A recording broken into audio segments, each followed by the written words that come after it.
નમસ્કાર. આજના આ વિશ્લેષણમાં તમારું સ્વાગત છે. જરા વિચારો, જ્યારે કોઈ મોટી સફળતા મેળવવા માટે તમારા પોતાના જ સિદ્ધાંતો કે નૈતિકતાની મોટી બાંધછોડ કરવી પડે, ત્યારે એની અંતિમ કિંમત શું ચૂકવવી પડે છે? કલ્પના કરો એક એવા ભયંકર રણમેદાનની, જે માત્ર બહાર જમીન પર જ નહીં પણ સીધું એક માણસના મનની અંદર લડાઈ રહ્યું છે. આજે આપણે આ જ અત્યંત ગહન અને રસપ્રદ વિષયની ઊંડાણપૂર્વક ચર્ચા કરવાના છીએ. સીધો અને સચોટ સવાલ એ છે કે જ્યારે જીત મેળવવાના રસ્તામાં પોતાના જ પ્રિયજનોનો, પોતાના મૂલ્યોનો જ નાશ કરવો પડે, ત્યારે શું થાય?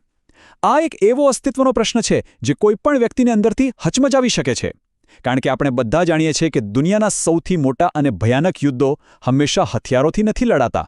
વાસ્તવમાં એ માનવ અંતરાત્માની અંદર જ લડાય છે. ઓકે, તો ચાલો આ આખી વાતની બરાબર ઊંડાણમાં જઈએ.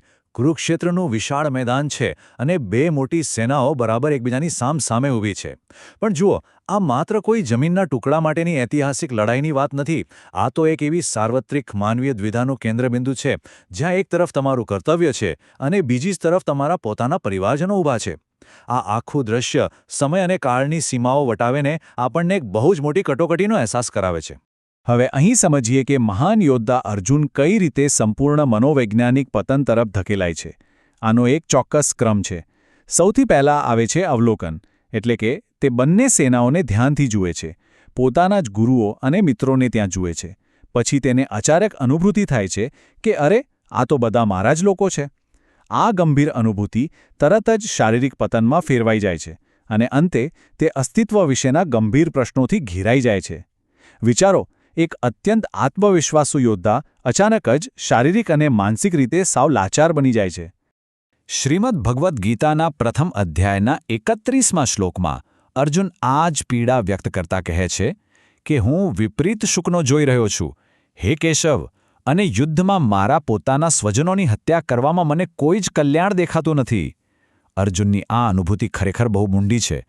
જો પોતાના જ લોકોનું લોહી વેવડાવીને જીત મળતી હોય ને, તો એ વિજયનું બિલકુલ કોઈ જ મૂલ્ય રહેતું નથી. તે શ્રીકૃષ્ણને, જેમને તે કેશવ કહીને બોલાવે છે, તેમને બહુ જ સ્પષ્ટ શબ્દોમાં કહે છે કે આ લડાઈમાં મને કોઈ જ સારું પરિણામ દેખાતું નથી. હવે આ મુદ્દો ખરેખર બહુ જ રસપ્રદ છે, કારણ કે આ કોઈ સામાન્ય ગભરામણ નથી. આ પ્રાચીન ગ્રંથમાં આજના જમાનાની એન્ઝાઇટી, અથવા જેને આપણે પેનિક એટેક કહીએ છીએ, તેના શારીરિક લક્ષણોનું કેટલું સચોટ વર્ણન છે. અર્જુનનું શરીર સાવ નબળું પડી રહ્યું છે, તેનું મુખ સુકાઈ રહ્યું છે, આખું શરીર ધ્રુજી રહ્યું છે અને ત્વચામાં જાણે બળતરા થઈ રહી છે. એટલું જ નહીં, તેનું અતિશક્તિશાળી ધનુષ ગાંડીવ પણ તેના હાથમાંથી સરકી રહ્યું છે. આ લક્ષણો કોઈપણ માણસના માનસિક સંઘર્ષની ચરમસીમા બતાવે છે. અર્જુન અહીં ખરેખર એક બહુ જ મોટી દાર્શનિક જાળમાં ખરાબ રીતે ફસાઈ ગયો છે. એક બાજુ જુઓ તો એક યોદ્ધા તરીકે યુદ્ધ કરવાનું અને સત્યનો સાથ આપવાનું કઠિન કર્તવ્ય છે, પણ બીજી જ બાજુ પોતાના જ પરિવાર અને સન્માન્ય ગુરુઓ પ્રત્યેનો અપાર પ્રેમ અને આદર પણ છે. હવે થાય શું? જ્યારે કોઈ વ્યક્તિ આવી બે અશક્ય અને એકબીજાથી સાવ વિરોધી જવાબદારીઓની વચ્ચે ફસાય છે ને, ત્યારે તે સંપૂર્ણપણે સ્તબ્ધ બની જાય છે. આખી પરિસ્થિતિને આપણે નૈતિક દ્વિધા એટલે કે મોરલ ડાયલેમા કહી શકીએ. નૈતિક દ્વિધા એટલે એક એવી ગંભીર કટોકટી જ્યાં તમે કોઈ પણ રસ્તો પસંદ કરો, તમારા કોઈ અત્યંત મૂલ્યવાન નૈતિક સિદ્ધાંતનો ભંગ થવાનો જ છે. પ્રાચીન કુરુક્ષેત્રના આ સંઘર્ષને સમજીએ તો ખ્યાલ આવે કે આ માત્ર કોઈ ઇતિહાસની વાર્તા નથી, પણ આજે જ્યારે આપણે મુશ્કેલ પસંદગીઓનો સામનો કરીએ છીએ, ત્યારે આ આપણી જ માનવીય સ્થિતિનું બિલકુલ સચોટ પ્રતિબિંબ બની રહે છે. તો આખી વાતનો સૌથી અગત્યનો અને નિર્ણાયક મુદ્દો એ છે કે અર્જુન અહીં બધી જ સંસારિક સિદ્ધિઓનો સંપૂર્ણપણે અસ્વીકાર કરી દે છે. એ બહુ સ્પષ્ટ માને છે કે જો નૈતિકતાનો જ નાશ થતો હોય, જો પોતાના જ પ્રિયજનોનો જીવ લેવો પડતો હોય, તો એવા લોહીથી ખરડાયેલા રાજ્ય, વિજય કે સુખની બિલકુલ કોઈ જ જરૂર નથી.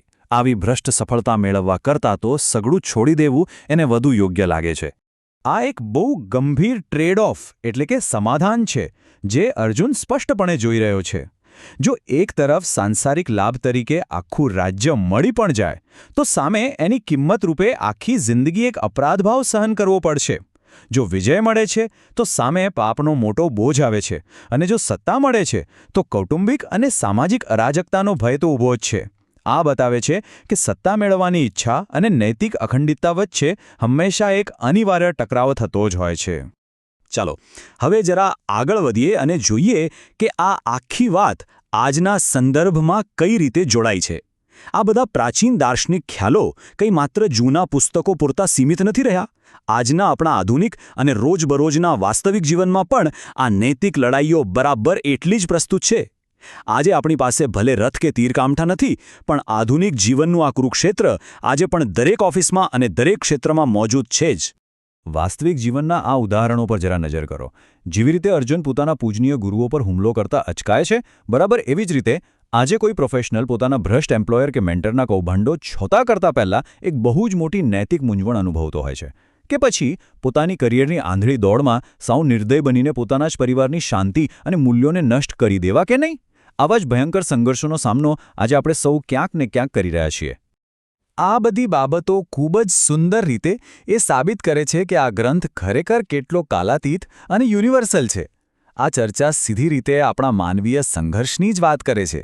જ્યારે આપણને ખબર જ ન હોય કે કયો રસ્તો સાચો છે અને કયો ખોટો, ત્યારે હકીકતમાં આપણે સૌ કોઈને કોઈ એવી જ પરિસ્થિતિમાં ઊભા હોઈએ છીએ જ્યાં આપણે પોતે જ એક અર્જુન હોઈએ છીએ.